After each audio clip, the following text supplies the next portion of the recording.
যে ব্যবস্থাপনা ওইটা উপভোগ করে থাকে। এবং শুধু আমাদের ত্রিপুরা রাজ্যে ছিলেন না, অন্যান্য রাজ্যে যারা রাজার বংশধর রাজকীয় ব্যবস্থাপনায় তিনি উপভোগ করতেন। তো রাজতন্ত্র নেই বলে উনি রাজা নয়, তো রাজা না হলেও তিনি 184 জন রাজার বংশধর, রাজার রক্তে মাংস গড়া সে প্রভু, সে বুবাদরা এখন ত্রিপুরাবাসী নিজের অধিকারকে ফিরিয়ে দেওয়ার লক্ষ্য নিয়ে উনি সংগ্রাম করে যাচ্ছে।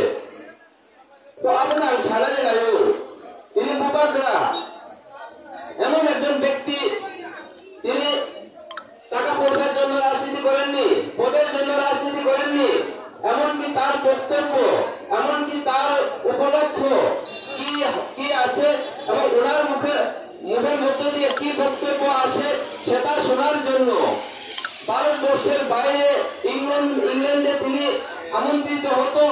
এবং ইংল্যান্ডে যখন উনি একটা ভাষণ দেয় তখন তার ভাষণ এবং তার বক্তব্যগুলি ওইখানে ইংল্যান্ডের লোকরা তিনি নোট করে রাখতেন। অথচ রাজনৈতিক নাম জড়িয়ে আমাদের এই ত্রিপুরা রাজ্যকে একসময় রাজকীয় শাসন ব্যবস্থায় যখন পরিচালনা করে আছেন 184 জন রাজার বংশধর, এবং এই 184 জন রাজতন্ত্রের মধ্য দিয়ে এই ত্রিপুরা মাতৃ, এই ত্রিপুরা ব্যবস্থা, এই ত্রিপুরাবাসী জনতাকে তিনি প্রতিপালন করে আসছেন। কিন্তু সাধারণ রাজনৈতিক নাম নিয়ে ওনাকে অবজ্ঞা করেছেন, কেউ লাঠি মেরেছেন, কেউ জুতা পরিয়ে দিয়েছেন। ওইটা কিন্তু আমাদের লজ্জাস্কর ব্যাপার যারা ত্রিপুরাবাসী হিসাবে। কাজে আমরা সারে রাখবো রাজা নয়, যদিও রাজতন্ত্র পরীক্ষা, কিন্তু রাজধানীর মানসিকতা, রাজধানীর চিন্তন আমি কিন্তু রাজা হয়েছে তবু অবশ্য চিনি বড় সাইমাইয়া কোন সময় নাইয়া রাজতন্ত্র পরীক্ষা পড়া জানিয়া সাধারণ ব্যক্তি শিখছে। তো আল্লাহ সাধারণ যে এই ত্রিপুরা রাজ্যে 5 বার না 10 বার মুখ্যমন্ত্রী হয়েও রাজবংশ হইতে পারত না।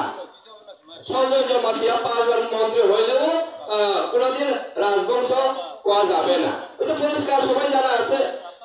কাজে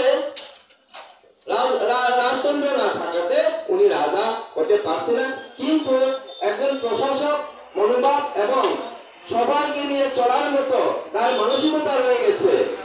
কাজে এই কারণে উনি লড়াই সংগ্রাম করার জন্য সবাইকে ডাক দিয়েছেন যে আপনারা একত্রিত হন। আমি